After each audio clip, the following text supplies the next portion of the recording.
안녕하세요. 성형외과 전문의 김경필 원장입니다.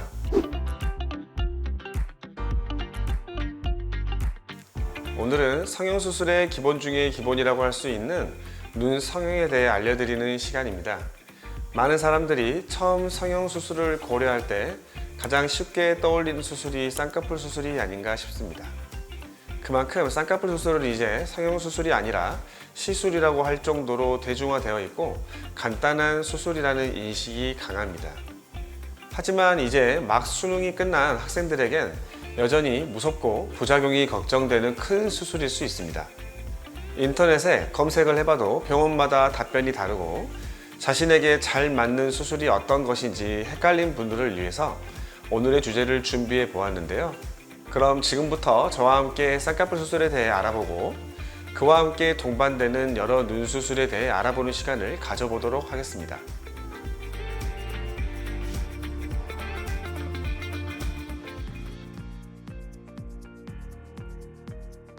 실제로 겨울은 여름에 비해 땀을 덜 흘리고 염증이 걱정이 덜하게 됩니다. 그렇기 때문에 성형 후 회복하기에 좋은 환경이라 할 수 있습니다.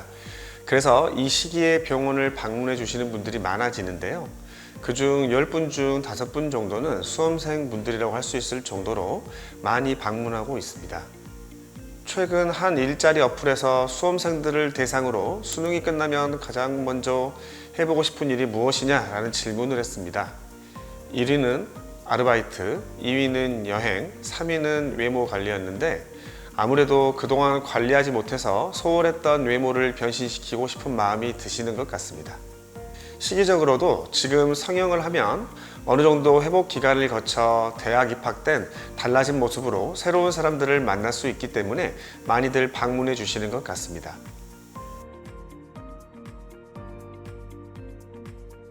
그 아름다움이라는 것은 주관적인 해석이 강한 영역이기 때문에 제 눈에 예뻐 보여도 우리 감독님들 눈에는 안 예뻐 보일 수도 있잖아요. 그 눈 성형을 원하시는 분들도 각각 자신이 원하는 눈의 모양이 다르고 예쁘다고 생각하는 눈이 다르기 때문에 그 내 취향의 눈이라면 모를까 이상적인 눈 모양이 있다고는 하기 어려울 것 같습니다. 다만 통계상으로 한국인들의 평균 눈의 폭, 이 눈의 폭은 즉 내안각에서부터 외안각 끝까지의 거리가 3cm 정도 된다라는 통계가 있기 때문에 길이를 측정해 보시고 내가 평균보다 어떤지를 확인해 볼 수는 있을 것 같습니다. 저에게 상담을 오시는 분들 중에는 본인이 원하는 눈을 가진 연예인이나 인플루언서들의 사진을 가져와 보여주시는 분들도 있습니다. 그 사진들을 보면 보통 살짝 돌출된 눈에 쌍꺼풀이 크고 눈 앞머리까지 뻗어 있는 화려한 눈이 최근 여성분들 사이에서는 인기가 있는 것 같습니다. 눈을 성형하는 방법은 여러 가지가 있는데 고객분들의 고민과 니즈에 따라 결정된다고 할 수 있습니다. 만약 내가 무쌍의 작은 눈이라 평소 크고 시원한 눈을 원했다면 쌍꺼풀 수술과 트임 수술을 병행해서 드라마틱하게 눈을 크게 만들 수 있습니다. 평소 졸려 보인다는 말을 많이 듣거나 눈동자를 눈꺼풀이 많이 가리고 있는 경우엔 눈매 교정술로 이를 해결할 수도 있습니다. 그럼 지금부터 쌍꺼풀 수술, 트임 수술, 눈매 교정술은 각각 어떤 수술이고 어떤 경우에 시술하면 좋은지에 대해 자세하게 알려드리겠습니다.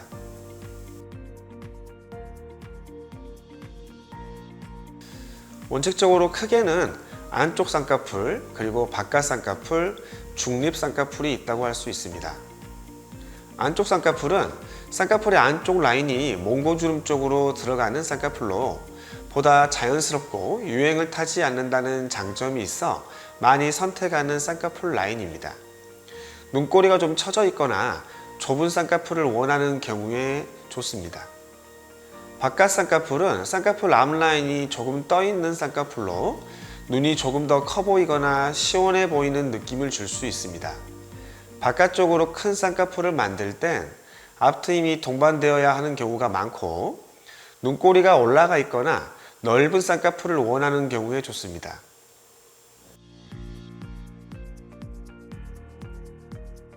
쌍꺼풀의 수술 방법은 크게 자연유착, 매몰, 부분절개, 절개 이 정도로 나눠볼 수 있는데요.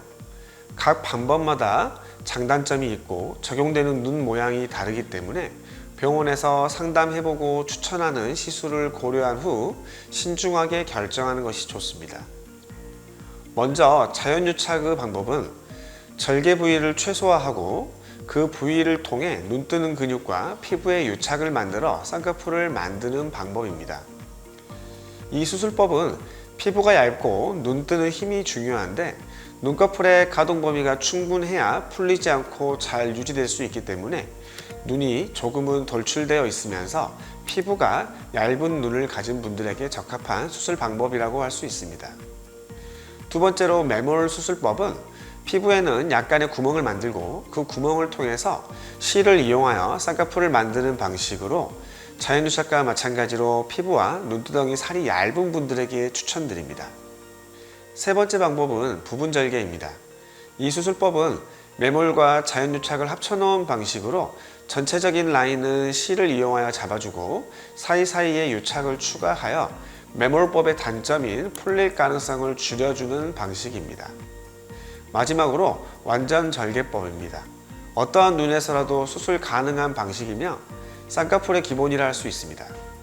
피부가 늘어지거나 두꺼운 경우 또는 지방을 포함하여 제거해야 할 조직이 많은 경우 절개법을 추천드립니다. 절개법은 쌍꺼풀이 풀리는 부작용이 적기 때문에 그 부분을 고민하시는 분들에게도 좋은 방법이라 할 수 있습니다. 자연유착, 매몰, 부분절개는 수술 방식 자체가 아주 다르지 않기 때문에 거의 한 달이면 부기가 거의 다 빠진다라고 할 수 있고요. 하지만 절개법의 경우는 아무래도 절개 부위가 상대적으로 크다 보니 완전히 회복하려면 3개월 정도의 시간이 필요합니다. 이 점을 고려해서 수술 계획을 잡으시는 게 좋습니다. 회복면에서는 더디지만 눈두덩이 지방을 함께 제거하는 절개법이 이미지 변화에서는 가장 크게 효과를 얻을 수 있습니다. 과거에는 절개 방식이 부자연스럽다는 평가가 있었는데 지금은 전혀 아니라고 생각하고요. 절개로도 충분히 아름다운 눈매, 자연스러운 눈매를 만들 수 있습니다. 다만 제거하는 조직이 많아서 매몰이나 자연유착만큼 자연스럽긴 어려울 수 있습니다. 매몰법 등은 수술 전 부지를 이용하여 잡아주는 라인대로 결과가 나온다고 생각하시면 될 것 같습니다. 수술 비용도 간단한 매몰, 부분절개, 절개 순으로 높게 측정되고 있습니다.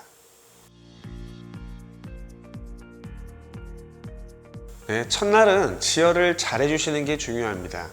쌍꺼풀 수술 자체가 출혈이 심한 수술은 아니지만 지혈이 잘 되지 않으면 부기나 멍도 오래 갈 수 있고 수술 부위가 출혈로 벌어질 수 있기 때문에 가능한 한 지그시 너무 세지 않게 오래 누르도록 설명드립니다.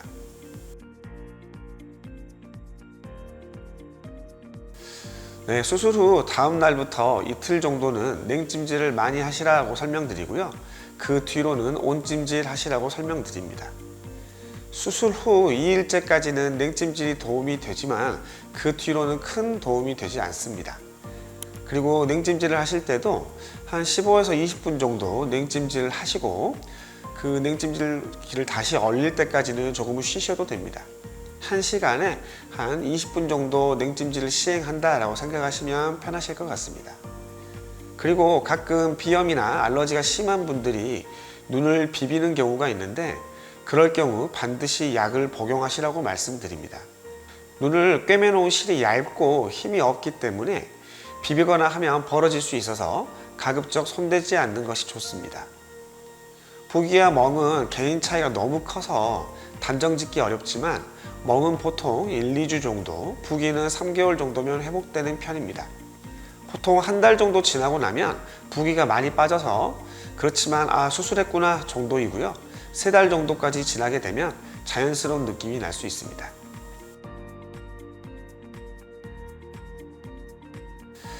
재수술의 경우는 쌍꺼풀에 피부가 두꺼운 경우, 즉 소세지 눈이라고 하는 약간 두꺼운 경우가 해당이 되겠고요. 평소에 또 아침이 잘 붓거나 살이 많이 쪄버린 경우, 눈을 잘 비비는 경우 등의 여러 가지 이유에 의해서 잘 잡혀있던 쌍꺼풀이 풀릴 수 있습니다. 이렇게 되면 라인이 또렷해지지 않고 좌우 편차가 심해질 수 있고요. 쌍꺼풀 라인 밑에 있는 피부가 고정해서 잘 밀려 내려와 버리기 때문에 소세지 눈처럼 통통해지는 경우가 재수술을 해야 할 경우라고 할 수 있겠습니다. 쌍꺼풀 수술을 상담받으러 가시면 트임 수술을 함께 권하는 경우가 많이 있습니다. 필수는 아니지만 눈의 모양에 따라 두 가지를 동시에 했을 때 효과가 큰 경우가 있고, 오히려 쌍꺼풀만 했을 때 눈 모양이 답답해 보일 경우에도 트임 수술을 추천하고 있습니다. 그럼 지금부터 그 트임 수술이라는 것에 대해서 말씀드리도록 하겠습니다. 트임 수술이란 막혀있는 부위를 열어준다라고 생각하시면 되는데요. 그로 인해서 눈을 보다 시원하게 크게 만들 수 있는 수술입니다.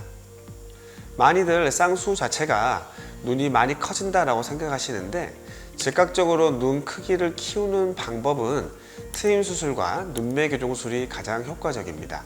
쌍꺼풀 수술은 눈을 크게 만들기보단 눈 모양과 이미지를 변화시키는 것에 좀 더 적합한 수술입니다. 제 기준에서는 트임이 필요한 눈은 내안각, 즉 눈 안쪽 몽고주름이 또렷한 경우입니다. 내안각 안쪽에 자고 일어나면 눈곱이 끼는 부위를 누호라고 하는데, 누호가 잘 보이지 않고 피부로 덮어져 있는 경우 몽고주름이 있다라고 설명을 합니다. 몽고주름이 뚜렷하면 쌍꺼풀 수술을 했을 때 오히려 답답해 보이는 경우가 있습니다. 그래서 추가적으로 앞트임이 필요한 경우가 있는데요. 또 눈 사이 미간이 너무 멀거나 안쪽 흰자 부위가 너무 가려지게 되면 가성 내사시처럼 보이는 경우도 있습니다. 이럴 경우에도 앞트임을 해주시면 효과를 보실 수 있습니다. 이렇게 몽고주름에 의해서 눈 안쪽이 막혀 있는 경우에 그 부분을 터서 열어준다 라고 생각하시면 이해가 좀 더 잘 되실 수 있을 것 같습니다. 트임 수술은 어떻게 조합해서 수술을 하느냐에 따라 그 이름이 다르지만, 크게는 앞트임, 그리고 윗트임 또는 밑트임, 그리고 뒷트임까지 수술이 있습니다. 앞트임은 방금 설명드린 것처럼 눈 안쪽을 트는 수술로 몽고주름을 없애고 눈의 간격을 좀 더 좁게 만들어 줄 수 있습니다. 몽고주름의 원인은 눈 감는 근육의 일부가 안쪽까지 뻗어 들어와 있는 경우가 대부분이기 때문에 앞트임을 이용해서 그 근육을 끊어주게 되면 자연스럽게 누호 쪽에 닫혀있던 부분이 열리게 됩니다. 피부만 잘라내는 수술법도 있지만, 그렇게 했을 경우에는 과도한 흉터와 함께 다시 막혀버리는 경우가 있어서 추천드리지 않습니다. 몽고주름 쪽 근육을 끊어주어서 피부를 재배치하여 봉합을 하게 되면 재발하는 것 없이 시원한 눈매를 가질 수 있습니다. 윗트임이라고 하는 것은 눈머리 45도 방향을 터서 눈동자를 많이 보이게 만드는 시술로 보통 단독으로 진행하기보다는 쌍꺼풀 수술과 함께 수술하는 경우가 많습니다. 뒷트임은 눈꼬리를 터서 눈의 가로 길이를 늘려주는 수술입니다. 밑트임의 경우는 눈 아래쪽으로 끌어내려 눈꼬리의 각도를 조금 내려서 올라가 있는 눈을 조금 더 순해 보이게 만들어주는 수술이라고 생각하시면 될 것 같습니다.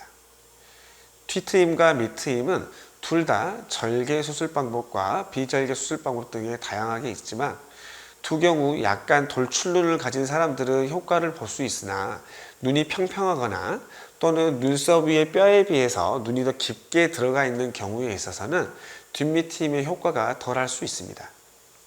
또한 막혀있는 공간을 열어주고 눈 흰자에 있는 공막을 끌어다가 꿰매게 되는데, 피부끼리 봉합을 하게 되는 앞트임에 비해서 수술 결과가 낫는 과정에서 편차가 생길 수 있다는 단점이 있습니다.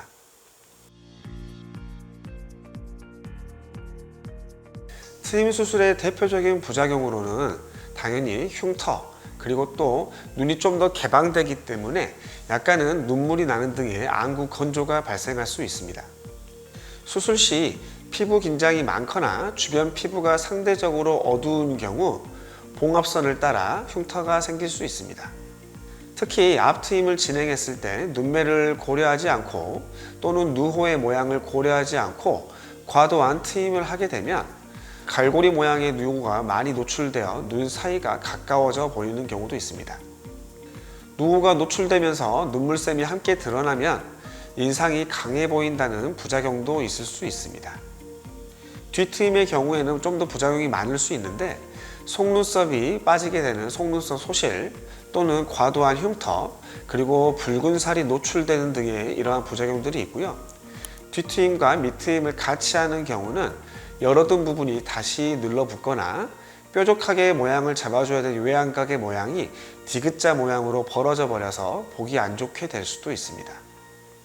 트임은 피부를 절개하거나 늘려서 효과적으로 눈을 크기를 키울 수 있는 수술이지만 뭐든 과하면 탈이 나기 마련입니다. 너무 욕심부리지 않고 수술 전 의사와 충분한 상담을 하셔서 권장하는 만큼만 트임을 진행하시는 게 좋겠습니다. 지금까지 눈을 크게 만드는 수술, 트임 수술에 대해 알아봤습니다. 이번에는 조금 다른 방법으로 눈을 또렷하게 만드는 수술에 대해 알려드리겠습니다.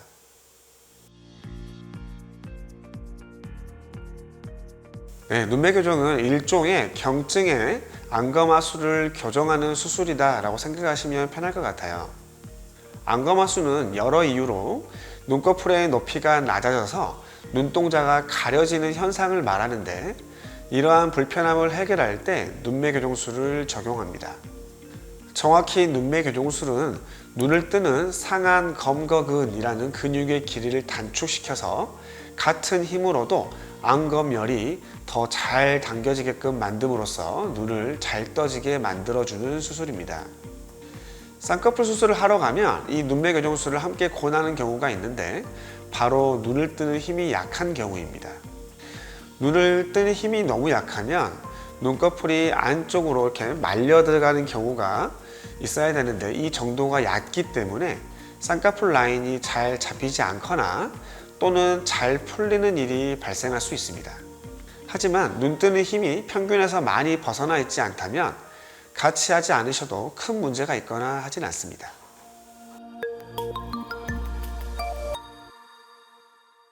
이번 시간에 많은 사람들이 잘못 알고 있는 여러 가지 의료 사실에 대해 알아보고 사실인지 아닌지 저와 함께 팩트를 체크해 보도록 하겠습니다.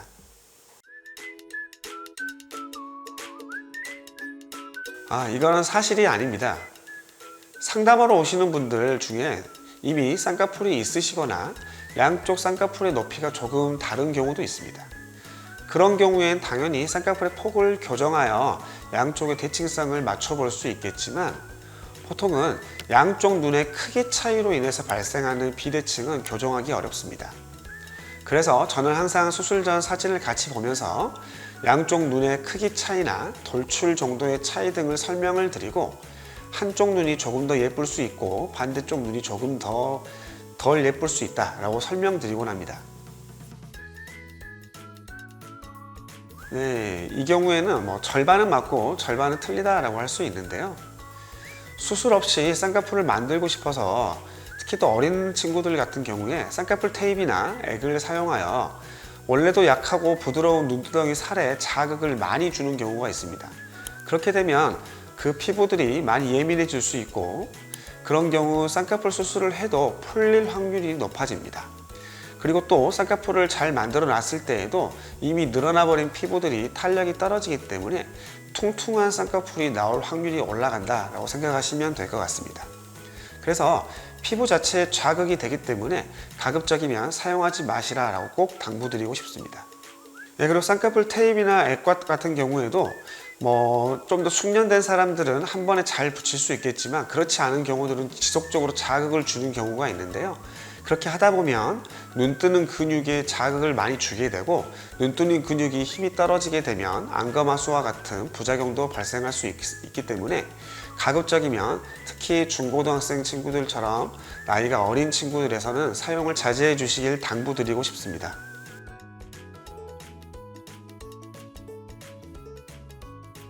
네, 사실입니다. 실제로 환자분들의 피드백을 받아보면 꽤 도움이 되는 것 같아서 알아봤더니 호박 내에 들어있는 비타민 A 성분이 체내의 노폐물을 배출하는 데 도움을 준다고 합니다.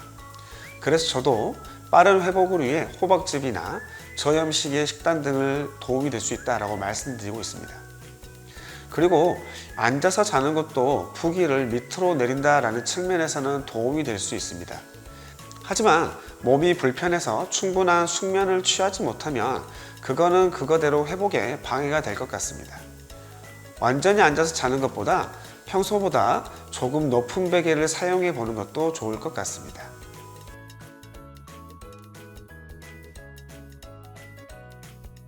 사실이 아닙니다. 우리 안면의 성장은 개인의 차이가 있겠지만 보통 16세를 기준으로 성장이 완료된다고 합니다. 실제로 중학생 친구들도 부모님과 함께 쌍꺼풀에 대해 상담하러 많이들 오시는 편인데 모두가 추후에 재수술을 해야 할 필요는 없습니다. 중학교 3학년 때 수술을 했는데 성인이 되면서 라인이 너무 자연스럽거나 불만족인 경우에는 더 라인을 크게 잡아서 이렇게 재수술을 진행할 수는 있습니다. 그래서 어린 친구들이 상담을 오면 재수술이 어려운 절개법보다 메모리나 자연유착법 등을 권해드리곤 합니다.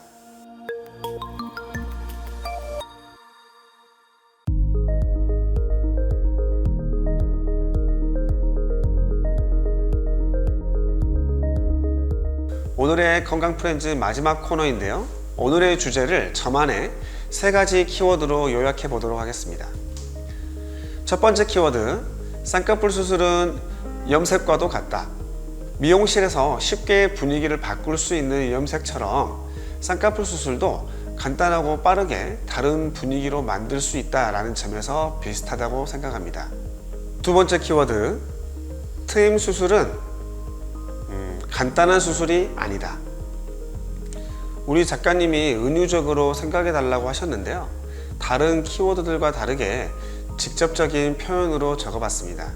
앞트임, 뒤트임, 밑트임 수술이라고 하면 눈을 앞, 뒤로 자르기만 하면 되는 간단한 수술이라고 생각하는 분들이 많습니다. 하지만 앞에서 설명드렸다시피 트임 수술은 과하게 진행할 경우 부작용도 많이 나타날 수 있는 수술이기 때문에 조심해야 합니다. 세 번째 키워드, 눈매 교정술은 치료이다. 눈매 교정술은 눈을 뜨는 힘을 만들어주는 수술로 눈을 뜨고 또렷하게 만드는 효과도 있지만 나이가 들면서 처지는 눈꺼풀을 개선시켜서 앞이 잘 보이게 만드는 치료적인 기능도 가지고 있다고 할 수 있습니다.